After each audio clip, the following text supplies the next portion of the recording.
Okay sir, BJP graph day by day తగ్గుతుంది అంటున్నారు. ప్రధాన కారణాలు ఒక 5 చెప్పగలుగుతారా? 5 అంటే చెప్పుకుంటా పోగలను, బట్ ప్రధానంగా మెయిన్గా అంటే అండి నెంబర్ 1 ఇప్పుడు మీకు ఒకటండి, ఫర్ సపోజ్ మీరు ఇంటర్వ్యూ సెలెక్ట్ చేసుకున్నానికి ఒక జర్నలిస్ట్గా సెలెక్ట్ అయ్యారు. మీది మీ ఓనర్ది ఒకే ప్రాంతం ఒకే ఊరు అనుకోండి, మన అమ్మాయి కదా అని చెప్పి చిన్న ఫేవర్ యాడ్ అవ్వచ్చు, ఏముందో మీరు టెక్నికల్లీ టాలెంటెడ్ అయినా. బట్ ఒకసారి మీరు సెలెక్ట్ అయిపోయిన తర్వాత ఇంకా అది పనికిరాదు. అలాగే మీకు ఇక్కడ క్యాస్ట్ ఈక్వేషన్స్ మీద వచ్చే పార్టీ కానీ, లేదా మతం పరంగా లేదా ప్రాంతం పరంగా వచ్చే కానీ ఇనిషియల్గా ప్రాక్టికల్గా అది యూజ్ అవుద్ది. బట్ ఒకసారి పవర్లోకి వచ్చాక ఎటువంటి అడ్మినిస్ట్రేటివ్ డిసిషన్ తీసుకుంటుంది అనేది వాళ్ళకి ఎక్కువ ప్రభావితం చూపిస్తుంది. ఇప్పుడు నాకు బీజేపీ వచ్చాక ట్యాక్స్ బెనిఫిట్స్ బాగా మిగులుతుంది అనుకుంటే ట్యాక్స్ పరంగా ఉండేవాళ్ళు ఎక్కువ పరంగా ఓట్లు వేస్తారు. లేదా ఫార్మర్స్ పరంగా నాకు చాలా బెనిఫిట్ పొందుతుంది, లేదా నాకు గ్రౌండ్లో విలేజ్లో నాకు రియాలిటీ కనపడుతుంది, నాకు అన్ఎంప్లాయ్మెంట్లో చేంజెస్ వస్తున్నాయి, ఈ చేంజెస్ కనపడలేదు అనమాట. ఓన్లీ ఈ లెవెల్లోనే వెళ్ళారనుకోండి, మళ్ళీ సనాతన ధర్మం మతం పరంగా వెళ్ళారనుకోండి, ఆ ఓట్ బ్యాంకింగ్ ఎప్పటికీ ఉంటుంది. కోర్ ఎప్పటికైనా మన బీజేపీ ఉండాలని ఎప్పటికీ ఉంటుంది, వాళ్ళలో చేంజ్ ఉంటుంది.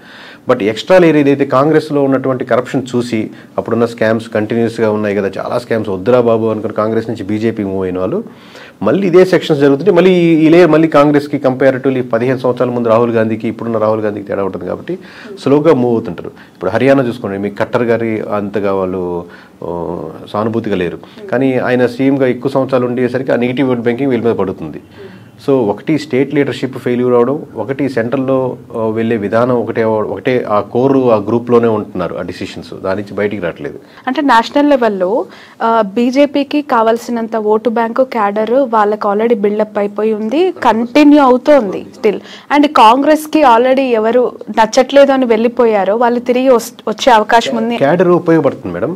క్యాడర్ ఎంతవరకు అంటే మీకు ఫ్లో కరెక్ట్గా ఉందనుకోండి, ఆ క్యాడర్ పుల్ చేయగలుగుతుంది, ఓట్లు వేసేదానికి రెడీగా ఉంటే అక్కడి నుంచి ఇక్కడ తీసుకురాగలుగుతుంది, వాళ్ళని కన్విన్స్ చేయగలుగుతుంది.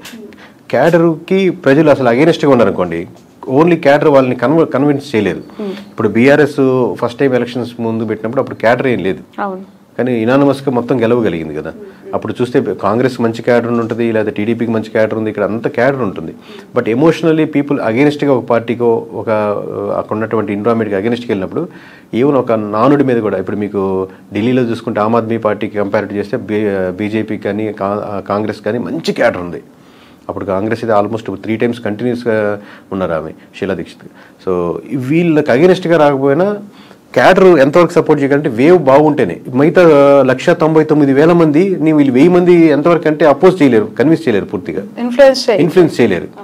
ఓకే, సో కిరణ్ గారు, నా క్వశ్చన్ ఏంటంటే నేషనల్ లెవెల్లో ఇటు ఎన్డీఏ కూటమికి యూపీఏకి సంబంధించి వాళ్ళ ఓటు బ్యాంకు, వాళ్ళ క్యాడర్, వాళ్ళ ఫాలోవర్స్ తటస్థంగా కొనసాగుతూ ఉన్నప్పుడు ఒక పర్సెంటేజ్ ఆఫ్ యాంటీ ఇన్కంబెన్సీ ఉంటుంది. దాన్ని ఎట్లా డైవర్ట్ చేసుకోలేకపోతుంది బీజేపీ? అంటే కాంగ్రెస్ లైక్ నా క్వశ్చన్ ఏంటంటే యాంటీ ఇన్కంబెన్సీ అనే పాయింట్ ఆఫ్ వ్యూలో బీజేపీకి వాళ్ళు ఎక్కడ కనెక్ట్ అవ్వట్లేదు, అంటే వాళ్ళని ఎలా సాటిస్ఫై చేయట్లేదు?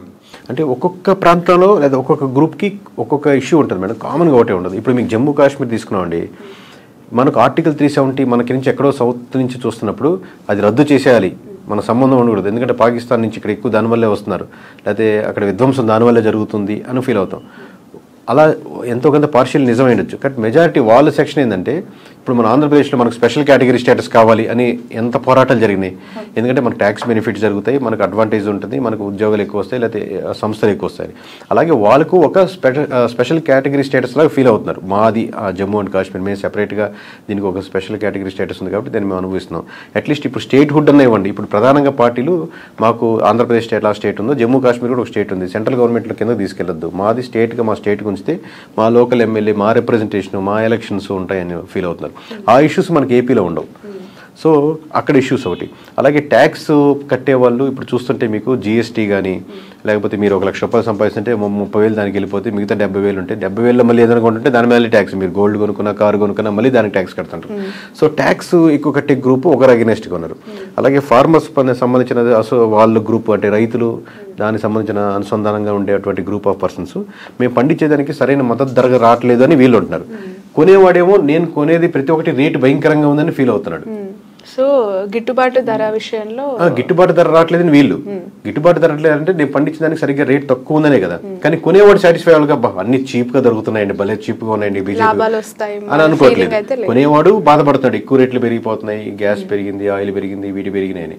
అమ్మేవాడు పండించేవాడు నాకు సరైన మద్దతు ధర రావట్లేదని, ఎక్కడో గ్యాప్ ఉన్నట్టే కదా, మధ్యలో ఏదో ఒక లేయర్ తినేస్తుంది. సో ఆ ఇష్యూస్ పరంగా ఒక్కొక్క గ్రూపు వాడు మైండ్ సెట్ ప్రకారం లేదా డిగ్రీయో బీటెక్ చదువుకొని ఖాళీగా ఉన్న వాళ్ళ సెక్షన్ పెరిగిపోతుంది అనుకోండి, ఇక్కడ ఎక్కడ కంపెనీ రావట్లేదు కదా అని తను ఆ పర్స్పెక్టివ్ ఆలోచిస్తాడు. ఇన్ఫ్రాస్ట్రక్చర్ రోడ్లు అంటే రోడ్ల పరంగా ఆలోచించాడు. మొన్న ఇప్పుడు ఏపీలో రోడ్లు చాలా అధ్వానంగా ఉన్నాయి, ఆ రోడ్డుకి సంబంధించిన ఓట్ బ్యాంకింగ్ టీడీపీకి అడ్వాంటేజ్ అయింది కదా. అట్లా ఒక్కొక్క మీరు ఎక్కడ పుట్టారు, ఎవరితో ఉన్నారు, ఎట్లా ట్రావెల్ చేస్తున్నారు అనే బట్టి మీ ఓట్ బ్యాంకింగ్ టర్న్ అవుతూ ఉంటుంది. ఇప్పుడు కమింగ్ టు హర్యానా అండి, ఎలా ఉందంటారు అక్కడ గెలుపోవటంలో? ఇంకా ఏం డిసైడ్ మేడం, 100% అక్కడ కాంగ్రెస్ గెలుస్తుంది. ఇంకా దాన్ని నేను డే 1 మనకు ఢిల్లీలో ప్రెస్ మీట్ చెప్పినట్టు ఇంకా ఒకసారి మాట వెనక ఈస్ట్ వెస్ట్ అవుతుంది. రేపు పొద్దున్న మేము చెప్పబోయే సింగిల్ నెంబర్కి ఒక నెంబర్ అటు ఒక నెంబర్ ఇటు రావచ్చు. అక్కడ కూడా సేమ్ ప్యాటర్న్ అప్లై చేస్తున్నాం. 5వ తారీఖు ఈవినింగ్ మన చండీగఢ్లో ప్రెస్ మీట్ పెట్టి, ఎందుకంటే క్యాపిటల్ కాబట్టి అలా పెడితే బాగుంటుందని. సో మోస్ట్లీ జమ్మూ కాశ్మీర్ హర్యానా వరకు చెప్దామని ప్లాన్ చేస్తున్నాం. సో గంటాపదంగా ఈ రోజే చెప్పినా ఇంతకుముందు చెప్పినా కాంగ్రెస్ 100% గెలుస్తుంది, దాంట్లో డౌటే లేదు. ఎందుకు రాహుల్ గాంధీ వైపు మొగ్గు చూపిస్తూ ఉన్నారు? ఆయనని ఒక పిఎం లెవెల్ క్యాండిడేట్గా ప్రజల యాక్సెప్టెన్సీ కనిపిస్తుందంట. ఎందుకు అంటే గతంలో ఒక్కసారి వెనక్కి తిరిగి చూస్తుంటే దేశంలో ఎవరి మీద రానని ట్రోల్స్, పప్పు అని ఏం తెలియదని, లైక్ మమ్మీ కూచి అని, లైక్ ఇట్లా అనేక మీమ్స్ కూడా ఆయన మీద చూసాం. బట్ ఇప్పుడు ప్రధాని నరేంద్ర మోదీ ఒకవైపు, రాహుల్ గాంధీని మరోవైపు చూస్తున్నప్పుడు టాలీ అవుతుందా? కరెక్ట్ అంటే మీకు 15 years జర్నీ ఉంటుంది కదండి, ఓవరాల్గా 15 సంవత్సరాల జర్నీ ఉన్నప్పుడు ఏంటంటే దాంట్లో ఒక లీడర్గా ఎవాల్వ్ అవుతారు, మాట్లాడడం నేర్చుకుంటారు. ఇప్పుడు మన పార్లమెంట్లో చూడండి, ఒక 15 సంవత్సరాల క్రితం పార్లమెంట్లో చూడండి, మాట్లాడేటప్పుడు విధానంలో చాలా మార్పులు వస్తాయి. ఎందుకంటే మీరు గ్రౌండ్లో తిరుగుతున్నప్పుడు ఇదంతా ఇప్పుడు అడ్వాంటేజ్ అవుద్ది. అవతల రూలింగ్ గవర్నమెంట్ కూడా వీక్ అయినప్పుడు అవతల అడ్వాంటేజ్ తీసుకుంటారు. నిజంగా అద్భుతంగా మారుతుంటే ఇంతకుముందు కాంగ్రెస్ నడిచిన వాళ్ళు కూడా ఇప్పుడు బీజేపీ కన్వర్ట్ అవుతారు. సో బీజేపీ వీక్ అవ్వడం అనేది కాంగ్రెస్కి లేదా కాంగ్రెస్ని లీడ్ చేసినటువంటి రాహుల్ గాంధీ గారికి ఇంకా అడ్వాంటేజ్ అవుతుంది. ప్యారల్గా ఆయన నలగడం, అలాగే స్టేట్లో ఉన్నటువంటి అక్కడ జాట్ కమ్యూనిటీ బాగా స్ట్రాంగ్గా ఉంటుంది, మోస్ట్ ఇన్ఫ్లుయెన్షియల్ క్యాండిడేట్గా ఉంటారు. సో వాళ్ళ అగెనిస్ట్గా ఉండడం, రైతు ఉద్యమాలు అక్కడ అగెనిస్ట్గా ఉండడం, ఫోగట్ ఇష్యూ జరిగింది, బ్రిడ్జ్ భూషణ్కి జరిగిన ఇష్యూ, అది ఎక్కువ బాగా వైరల్ అవ్వడం. అక్కడ మామూలుగా మన దగ్గర ఏపీలో తక్కువ కానీ అక్కడ పైల్వాన్లుగా ఎక్కువ ట్రైన్ అవ్వడం కానీ ఆ కమ్యూనిటీ బాగా ఉంటుంది, ఆ సెక్షన్ ఆఫ్ పీపుల్ వాళ్ళ అగెనిస్ట్గా ఉండడం. ఖట్టర్ గారి మీద బాగా అగెనిస్ట్గా వచ్చేది. సీఎం ఆయన మార్చినప్పుడు సైని గారిని పెట్టినప్పటికీ కూడా అది డిలే అయిపోయింది బాగా. ప్లస్ ఇతర పార్టీలు అయినటువంటి జేజేపీ కానీ ఇతర పార్టీలన్నీ బాగా వీక్ అవ్వడం. Only face to face BJP versus Congress మాత్రం జరుగుతుంది. ఇప్పటి నుంచి జరిగే ప్రతి ఎలక్షన్స్లో ఎక్కడైతే బీజేపీ వర్సెస్ కాంగ్రెస్ జరుగుతుందో అక్కడ డ్యామ్ షూర్ ఖచ్చితంగా కాంగ్రెస్ విన్ అవుద్దండి, మోస్ట్ ఆఫ్ ది పార్టీ కేసెస్లో, మోస్ట్ ఆఫ్ ది స్టేట్స్లో కానీ ఇండివిజువల్ నియోజకవర్గాల్లో కానీ. రైట్. అంటే ఒక పార్టీకి నాయకుడిగా అతన్ని చూడాలి అంటే, పిఎం స్థాయి లెవెల్లో ఒక క్యాండిడేట్ని చూడాలి అని అంటే చాలా ఆస్పెక్ట్స్ ఉంటాయి. అది ఒక రాష్ట్రానికి ఒక జిల్లాకు సంబంధించిన ఇష్యూ కాదు, ఇంటర్నేషనల్కి సంబంధించిన ఇష్యూ. సో దేశం యొక్క చరిత్ర, దేశ భౌగోళికంగా అన్ని రకాలుగా బీజేపీ గవర్నమెంటే పైకి తీసుకెళ్ళింది. ప్రపంచంలోనే ఒక అద్భుతమైన దేశంగా బీజేపీ మాత్రమే నిలబెట్టింది అనే వార్తలు ఇప్పటి వరకు మనం ఆ నాయకుల నుంచి, ఆ పార్టీ కేంద్ర మంత్రుల నుంచి వింటూ ఉన్నాం. సో అలాంటి ఒక సిచ్యువేషన్ని రాహుల్ గాంధీ డైవర్ట్ చేసుకోగలుగుతున్నారా? ఎందుకు అని అంటే అది ప్రజల నుంచి రావాలి, అలా ప్రజల్లో ఎమర్జ్ అవ్వగలగాలి.